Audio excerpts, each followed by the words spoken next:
오늘 본문 말씀은 마가복음 1장 12절 13절입니다. 다 같이 합독합니다.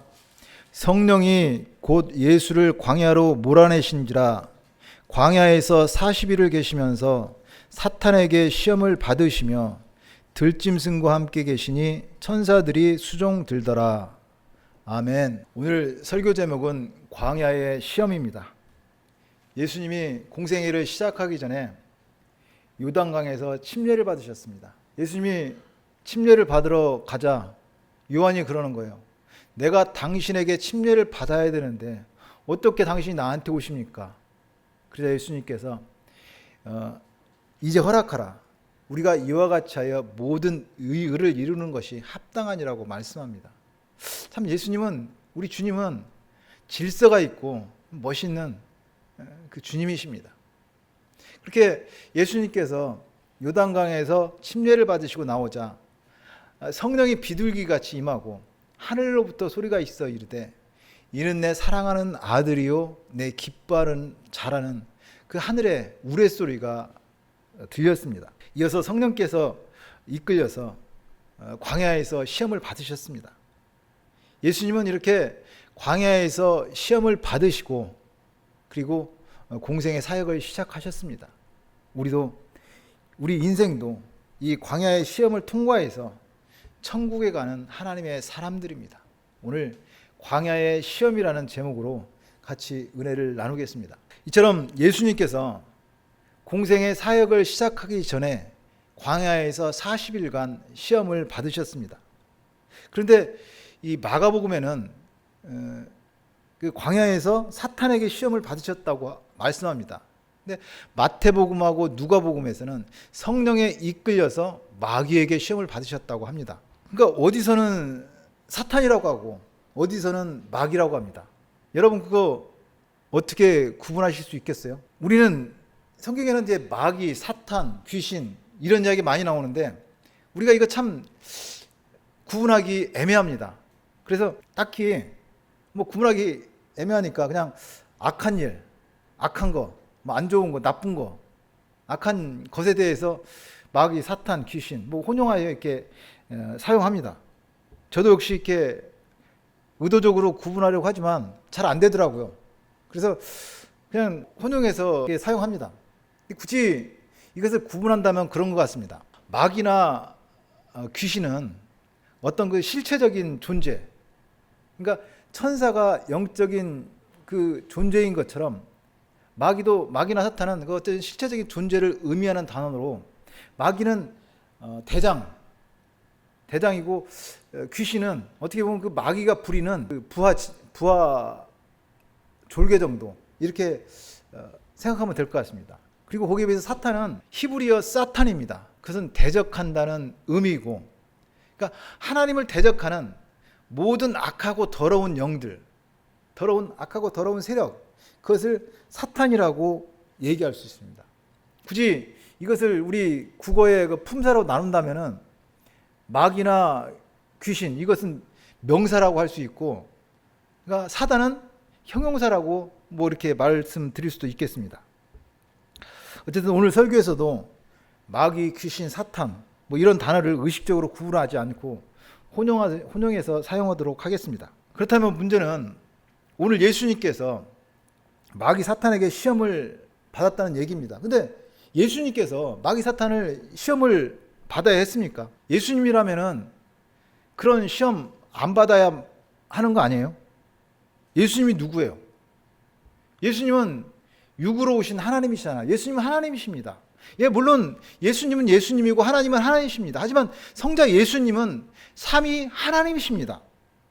근데 하나님이 전지전능하시고 천지를 창조하신 하나님이 마귀의 시험을 받았다? 여러분 그거 어떻게 생각해요? 주님이 마귀의 시험을 받으셨습니다. 예수님이 마귀의 시험을 받으셨다고 해서 그래서 우리는 자칫 오해하는 경우가 있습니다. 이 세상 역사를 선과 악의 대결 구조로 선과 악이 싸워서 결국 하나님이 승리한다 이렇게 오해할 경우도 있습니다. 그러나 생각해 보세요.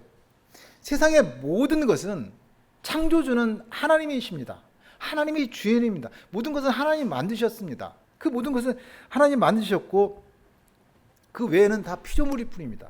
그래서 세상 역사는 선과 악의 대결 구조가 아니라, 그래서 뭐 선과 악이 대결해서 나중에는 결국 하나님께서 승리한다는 것이 인류 역사, 그 세상의 역사가 아니라, 하나님께서는 하나님의 백성을 위해서 그 모든 것을 이용해서 하나님의 백성을 훈련하고 연단하는 하나의 시험 과정이라는 것입니다.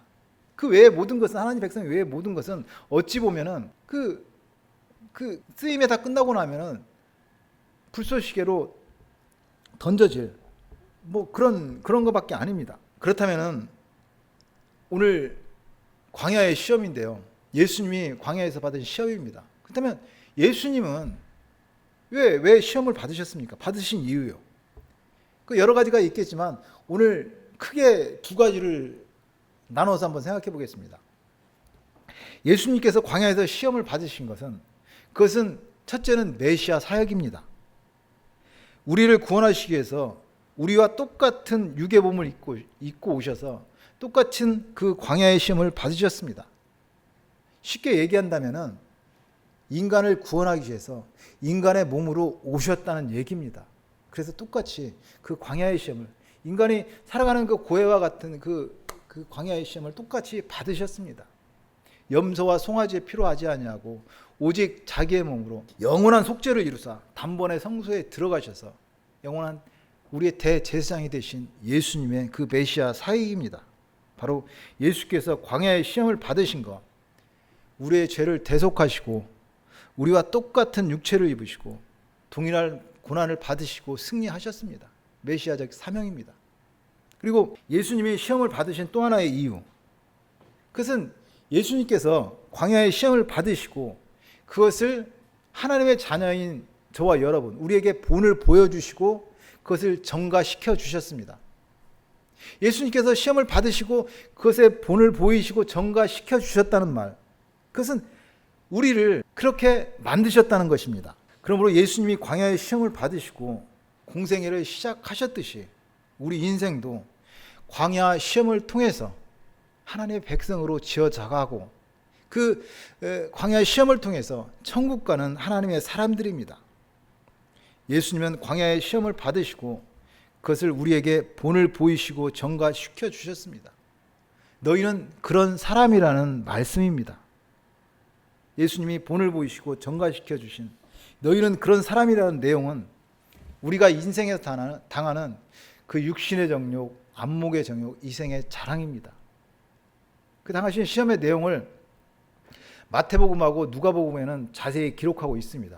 오늘 잠깐 그걸 살펴보고 지나가겠습니다. 첫째, 그 육신의 정욕입니다. 돌들로 떡덩이가 되게 하라는 그 시험입니다. 마태복음 4장 3절 4절입니다. 제가 봉독합니다. 사랑하는 자가 예수께 나와서 이르되 내가 만일 하나님의 아들이거든 명하여 이 돌들로 떡덩이가 되게 하라. 예수께서 대답하여 이르시되 기록되었을 때 사람이 떡으로만 살 것이 아니요 하나님의 입으로부터 나오는 모든 말씀으로 살 것이니라 하셨느니라 하시니, 육신을 입고 오신 예수님, 우리와 똑같이 배고픔과 그리고 피곤함, 궁핍함을 느끼셨습니다. 광야에서 40일을 금식하신 예수님, 오로지 생각나는 것은 먹을 것뿐입니다. 근데 그런 예수님을 마귀는 먹을 것을 미끼 삼아서 유혹하고 있습니다. 먹는 것이 죄냐는 것입니다. 아니지 않느냐. 돌밖에 없으니까 돌을 떡으로 바꿔서 먹으라고 얘기합니다. 먹는 것이 우선이라고 합니다. 거기다가 내가 하나님의 아들이라면, 내가 하나님의 아들이라면은 한번 증명해 보라는 그 자극하는 말도 곁들입니다. 이 정도는 해야 하나님의 아들이라고 할 수 있는 거 아니냐. 너를 증명해 보라고 얘기합니다. 이에 대해서 예수님은 사람은 떡으로만 사는 것이 아니요 하나님의 입에서 나오는 모든 말씀으로 살 것이라고 마귀를 대적하고 물리치셨습니다. 그러니까 문제의 핵심은 돌이 떡이 되는 것이 아니라 그 사람은 떡만 먹고 사는 짐승이 아니라는 것을 아는 것입니다. 예수 믿는 우리도 세상 사람과 똑같이 먹고 마시고 살아갑니다. 그러나 우리가 살아가는 것은 보이는 것이 아니라 보이지 않는 것을 먹고 살아가는 사람들입니다. 하나님의 형상대로 지음받은 인간은 하나님이 아니고는 채울 수 없는 부분이 있다는 말입니다. 예수 믿는 우리는 밥만 먹고 사는 사람이 아니라 예수 없이는 살 수 없는 사람들입니다. 예수님은 사람이 떡으로만 살 것이 아니라 하나님의 입에서 나오는 모든 말씀으로 살 것이라고 그 마귀를 대적하여 육신의 정욕을 물리치셨습니다. 그리고 예수님이 물리치신 마귀의 시험 두 번째는 안목의 정욕입니다. 마태복음 4장 6절 7절입니다. 이르되 내가 만일 하나님의 아들이어든 뛰어내리라. 기록하였을 때 그가 너를 위하여 그 사자들을 명하시리니 그들이 손으로 너를 받들어 발이 돌에 부딪히지 않게 하리로다 하였느니라. 예수께서 이르시되 또 기록되었을 때 주 너의 하나님을 시험하지 말라 하였느니라 하시니, 마귀는 이번에는 예수님을 성전 꼭대기에 세워놓고 뛰어내리라고 합니다.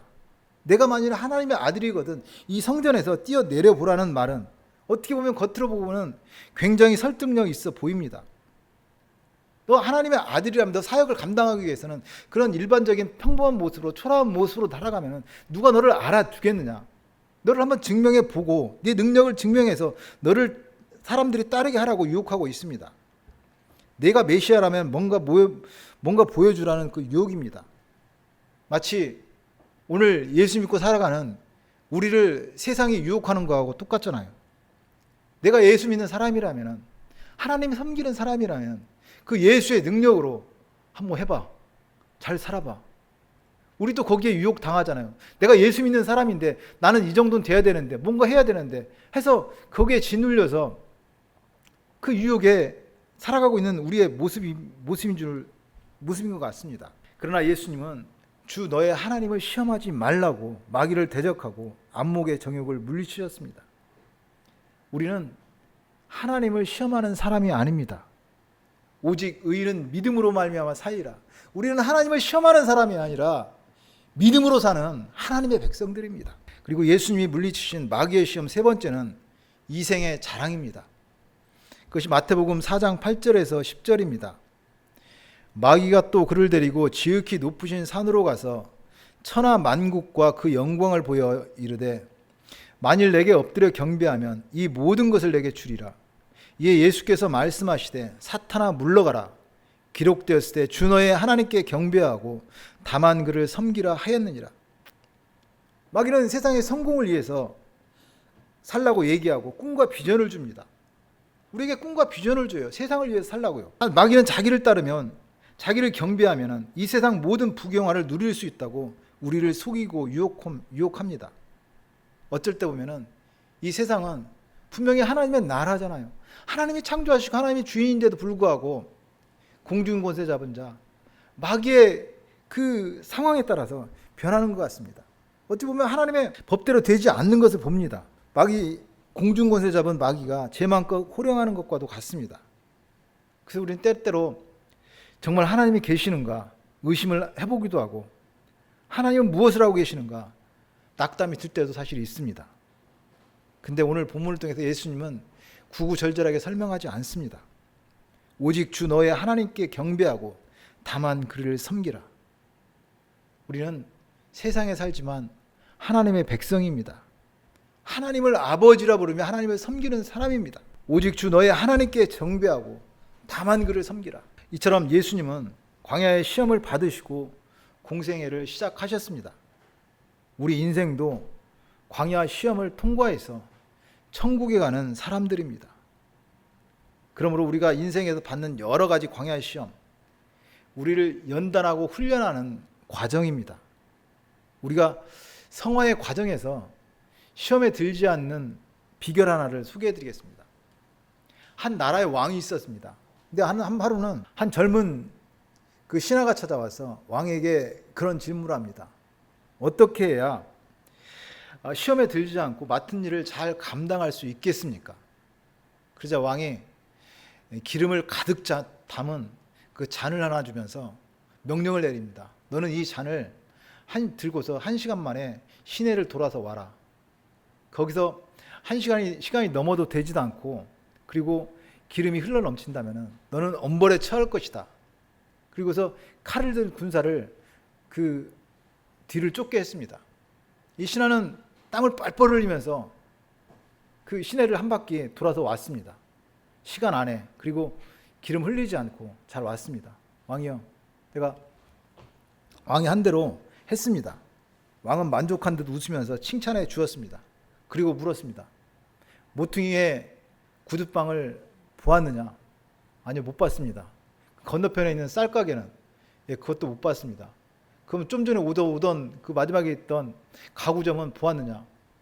죄송합니다. 그 왕 명령에 수행하려고 거기에 집중하다 보니까 아무것도 보지 못했습니다. 그런 얘기를 했습니다.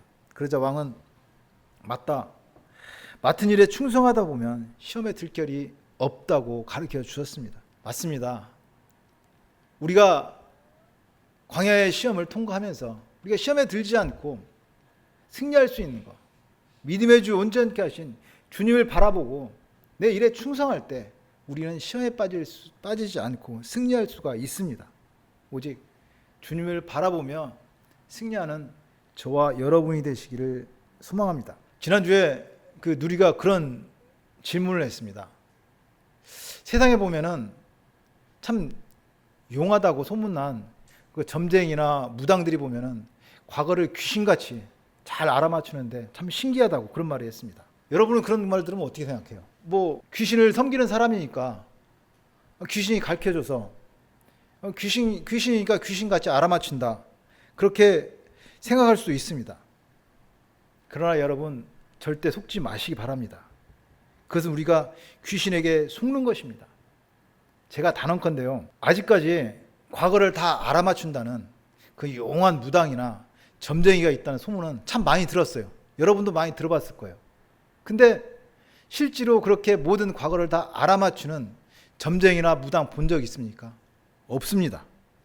그것은 마귀가 사람들의 심리를 이용하여 소문을 뻗뜨리는 귀신 같은 장난일 뿐입니다. 예를 들어서 한간에는 대통령이나 국회의원 선거하면은 장안에 내놓으라 하는 무당집이 문전 성시를 이룬답니다. 과연 누가 될 것인가? 누가 되고 누가 떨어질 것인가? 그렇지만 아직까지 그거 정확히 맞춘 무당이나 점쟁이는 없답니다. 그럼에도 불구하고 누가 잘 맞춘다, 누가 맞춘다, 그 소문은 무성하다는 것입니다. 더 웃기는 이야기는 우리 그런 얘기 들어보잖아요. 어떤 무당은 전생이 뭐였는지 그 귀신같이 잘 알아맞힌다. 근데 웃기지 않아요? 있지도 않은 전생을 뭘 맞힌다는 거예요. 그렇잖아요. 있지도 않은 거, 지 마음대로 얘기하는 거, 그리고 그거 맞다고 얘기하는데 그걸 어차피 전생이란 아무것도 모르고 있지도 않은 것인데 마음대로 이야기하고 속이는 것입니다. 실상은 무당이나 점쟁이도 더러운 영에 잡혀서 속고 있는 것입니다. 그러니까 팩트, 실상은 귀신은 귀신같이 우리의 모든 것을 알아맞추는 것이 아니라 우리를 귀신같이 속이고 그리고 무섭게 하고 불안감을 조장하는 더러운 영일 뿐입니다. 무당이나 점쟁이가 아무리 용하고 해도 허망한 거짓의 영입니다. 실상은 어쩌다 하나 비슷하게 맞추면 그것이 자꾸 부풀려져서 소문에 소문을 나고 나중에는 저 무당은 용하다는 그 모든 것을 알아맞춘다는 소문이 날 뿐입니다. 마치 봉사가 문고리 잡듯이 아니면 우연히 던진 돌에 개구리가 맞아 죽듯이 그렇게 맞추는 경우입니다. 그리고 우리가 잘 몰라서 그렇지 무당이나 점쟁이들 그들은 사람을 사서 돈을 주고 사서 소문을 내게 만듭니다. 잘 맞춘다, 굿을 잘한다, 용하다, 그렇게 소문을 내는 그런 경우입니다. 그러므로 점쟁이나 무당들이 하는 것을 진짜 정신 차리고 똑바로 보면은 속이는 더러운 영일 뿐입니다. 귀신이 귀신같이 아는 것이 아니라 귀신같이 속이고 무섭게 하는, 흔히 이야기하는 가스라이팅 당하는 경우입니다. 마귀에 속지 마십시오. 귀신에 속지 마십시오. 허무입니다. 허상입니다. 그 점쟁이들이 점을 치면서 하는 말을 몇 가지 한번 제가 예로 들어보겠습니다. 그런 얘기합니다. 가까운 사람 중에 당신을 질투하고 있는 사람이 있어. 그러니까 조심해. 어때요? 여러분들에게 해당하는 것 같지 않아요? 그렇잖아요. 누구나 대인관계에 스트레스가 있기 때문에 이런 말을 들으면은 자기에게 해당한다고 생각합니다. 그래서 사람들을 자꾸 불신하게 만들고 경계하게 만들고 마음을 어지럽게 하고 혼미하게 하고 뭐 두렵게 합니다. 또 그런 말을 합니다. 올해는 중요한 변화를 겪게 될 거야. 그러니까 부적 하나 써줄 테니까 그거 지니고 다녀봐. 아니 세상에 변화를 안 겪는 사람이 어디 있어요? 다 변화 겪잖아요. 크든지 작든지 누구에게는 다 변화가 있을 수밖에 없습니다. 그러면서 부적을 하나 써주는 그 부적도 사람의 형편에 따라서 어떤 사람에게 10,000원에 팔 수 있고 어떤 사람은 100만 원에 팔 수 있는 그 부적 뭐 베개 속에 넣다든지 지니고 다니라고 하는데 말도 안 되는 그 귀신의 장난입니다. 또한 뭐 조심하지 않으면 건강에 문제가 생길 수 있어. 그러니 조심해. 이런 말도 자주 합니다. 조심하지 않으면은 건강에 문제가 생기는 거, 그건 너무나 당연한 얘기입니다. 그리고 모든 사람은 건강을 중요하게 생각합니다. 그러므로 그런 말을 들으면, 점 보러 가서 그런 말을 들으면 굉장히 불안하고 두렵습니다. 사단이 도둑질하고 속이고 말도 안 되는 거짓의 영입니다. 또한 한동안 운이 안 좋았어. 하지만 이제부터 좋아질 것인가 기다려봐. 뭐 소망을 주는 얘기도 같지만 참 운이 좋고 안 좋고 그 기준은 개인이 스스로 결정짓는 것입니다. 그러니까 이런 말을 들으면은 스스로 알아서 아 그게 안 좋았었어, 그게 좋았었어 스스로 그렇게 믿게 돼요. 그러니까 스스로 해석해서 무당이 자신에게 대해서 너무나 잘 알고 있는 것처럼 이해하고 느껴집니다. 귀신은 귀신같이 우리를 속이고 두렵게 하는 더러운 영일 뿐입니다. 100번 양보해서요. 100번 양보해서 무당이나 점쟁이가 과연 내 과거를 알았다고 칩시다. 그렇다면은 그렇게 잘 알아맞추는 무당이라면은 왜 복권번호를 알아서 부자로 살 것입니다. 하여간 점쟁이가 내 과거를 안다는 거, 그것은 제가 생각해 보면은 내가 아는 누구나 내가 모르는 그 어떤 것이나 뭐 누구를 통해서 나를 알았다니 그 어떤 것을 통해서 나에 대해서 알고 사기를 쳤든지 아니면 진짜로 아무 말이나 던졌는데 그것이 나에게 맞아 떨어지는 그런 경우입니다. 혹시 진짜 우연히 던졌는데 그 말이 나에게 떨어졌다고요. 그렇다 치더라도 그래서 무엇이 어떻게 되냐는 말입니다. 변하는 건 아무것도 없습니다. 저는 지금 이 자리에서 만약에 내 앞에서 귀신이 내 모든 것을 맞춘다고 해도 하나도 신기하지 않을 것 같아요. 내 모든 것을 얘기하고 뭐 한다고 해도 내 귀에는 귀신 씨 하나 까먹는 소리밖에 안 들릴 것 같아요. 그거 어쩌라고요. 귀신이 나를 어떻게 할 수 있는 것은 아무것도 없습니다. 그래서 우리는 귀신의 역사를 어둠의 역사라고 합니다. 어둠의 역사. 어둠은 빛이 없기 때문에 어둠일 뿐입니다. 어둠 자체는 허상입니다. 아무것도 없습니다. 그런데 마치 어둠이 있는 것처럼 우리는 어둠 앞에 무섭고 두려워 떱니다. 어둠은 빛이 없어서 어두울 뿐입니다. 우리가 지난주에 예수님을 만난 수가성 우물가의 여인이라는 이야기로 설교를 했습니다. 그때 예수님을 만난 여인을 만난 예수님이 이 물을 마시는 자마다 다시 목마르려니와 내가 주는 물을 마시는 자는 영원히 목마르지 아니하리니 내가 주는 물은 그 속에서 영생하도록 솟아나는 샘물이 되리라고 말씀하십니다. 여인은 그런 물을 내게도 주사 목마르지도 않게 하고 다시 여기 물을 기르러 오지도 않게 해달라고 얘기합니다. 그러자 예수님은 그 영생수를 달라는 여자에게 뜬금없이 내 남편을 데려오라고 합니다. 나 남편이 없는데요. 맞다. 너 나는 남편이 5이나 있었고 지금 있는 집에 있는 내 남편도 참 내 남편이 아니라고 합니다. 그 무슨 말입니까? 예수님은 남편이 5이나 있었고 지금 또 남편이 있음을 알고 아는데도 내게 남편이 없다고 얘기하는 거, 참 내 남편은 바로 나라는 얘기입니다. 예수님을 만나라는 얘기입니다. 오직 예수님만이 우리의 남편입니다. 예수님을 만난 수가성 우물가에 있는 인생에 그렇게 참 남편을 만났습니다. 우리는 하나님의 그 무조건적인 선택과 불가항력적인 은혜로 구원받은 사람들입니다. 우리는 보이는 것이 아니라 보이지 않는 것을 먹고 마신 사람들입니다. 예수 그리스도를 먹고 마신 사람들입니다. 영생수를 마시고 예수님의 거룩한 신부가 되었습니다. 그것이 우리의 신분입니다. 온 세상이 마귀 사탄이라 해도 내 남편이 예수님입니다. 내가 마귀 사탄 가운데 살아가는 것 같은 인생이라서, 그래서 하는 일마다 실패하고 어렵고 힘들고 괴로울지라도 우리의 남편은 예수님입니다. 예수님이 내 신랑이라서. 그래서 우리는 아무리 사방으로 우겨쌈을 당해도 쌓이지 않습니다. 답답한 일을 당해도 낙심하지 아니하고, 핍박을 받아도 버림받지 아니하고, 거꾸러짐을 당해도 망하지 아니하고 감사하며 살아갑니다. 우리의 남편이신 예수님은 그렇게 광야의 시험을 승리하시고 공생애를 시작하셨습니다. 우리의 인생도 광야의 시험을 통과해서 천국 가는 사람들입니다. 예수님께서는 우리에게 그것을 본을 보이시고 전가시켜 주셨습니다. 그분이 우리의 남편입니다. 저와 여러분이 예수의 신부로 예수님의 신부답게 참으로 거룩하고 능력 있게 사시기를 축복합니다. 그래서 우리는 말씀과 기도에 힘써야 합니다. 왜냐하면 하나님의 일이 무엇이고 귀신의 역사가 무엇인지를 알기 위해서는 말씀의 반석에 서서 기도에 힘써야 합니다. 말씀과 기도를 게을리하다 보면 내 생각에 빠지기 쉽고 우리는 실패할 수밖에 없고 마귀의 밥이 되고 맙니다. 참 귀신이 얼마나 귀신같이 역사하는지 하나 더 예를 들어 보겠습니다. 세상 사람들은 우리 그런 얘기합니다. 믿는 사람도 그래요.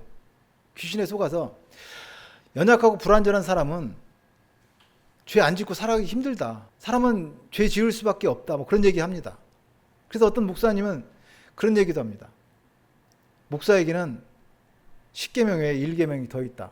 그건 들키지 마라. 뭐 그런 얘기도 합니다. 그렇지만 인간은 연약하고 불완전해서 어쩔 수 없이 죄를 지을 수밖에 없다는 말이나, 목사는 죄를 지을 수밖에 없지만 들키지 말라는 말이나, 그것은 귀신의 속임이고 마귀의 장난입니다. 우리는 불완전한 사람이라서 죄를 안 짓고 살 수 없는 것이 아닙니다. 오히려 죄를 지으며 살기가 이렇게 힘들구나를 아는 사람들입니다. 그러니까 죄를 짓고 안 짓고를 떠나서 예수 믿는 사람인데 어떻게 내가 죄를 짓냐는 그 부담감으로 살아가는 것입니다. 불완전한 인간이라서 죄를 안 짓고 살 수 없다는 그 마귀의 속임수에 넘어가지 마시고, 내가 예수 믿는 사람인데 어떻게 죄를 지을 수가 있어 하는 그 거룩한 부담감으로 믿음의 진보와 성화를 이루어가는 저와 여러분이 되시기를 축복합니다. 오늘 우리 광야의 시험 제목으로 은혜를 나누었습니다. 예수님은 광야의 시험을 받으시고 공생의 사역을 시작하셨습니다. 우리 인생도 광야의 시험을 통과해서 천국에 가는 하나님의 사람들입니다. 그래서 예수님은 광야의 시험을 받으시고 그것을 우리에게 본을 보여주시고 그리고 전가시켜 주셨습니다. 예수님께서 광야의 시험을 본을 보이시고 전가시켰다는 것, 우리를 그런 사람으로 만들어 주셨다는 말씀입니다. 다시 말씀드려서 본을 보이고 전가시켜 주셨다는 것, 우리를 예수 믿는 사람으로 만들어 주셨습니다. 그러므로 우리는 예수 믿는 사람으로, 예수 믿는 사람답게 살고자 애쓰는 사람들입니다. 우리는 내가 예수 믿는 사람인데, 나 예수 믿는 사람인다는 그 거룩한 부담감으로 살아가기를 소망합니다. 그러기 위해서는 오직 말씀의 반석에 서서 아무 죄악이 나를 틈타지 못하게 하고 기도에 힘써서 마귀 사탄에 속지 마시고 거룩한 하나님의 백성으로 하나님께서 우리에게 주신 이 역사의 시간을 참으로 아름답고 능력 있게 살아가기를 축복합니다.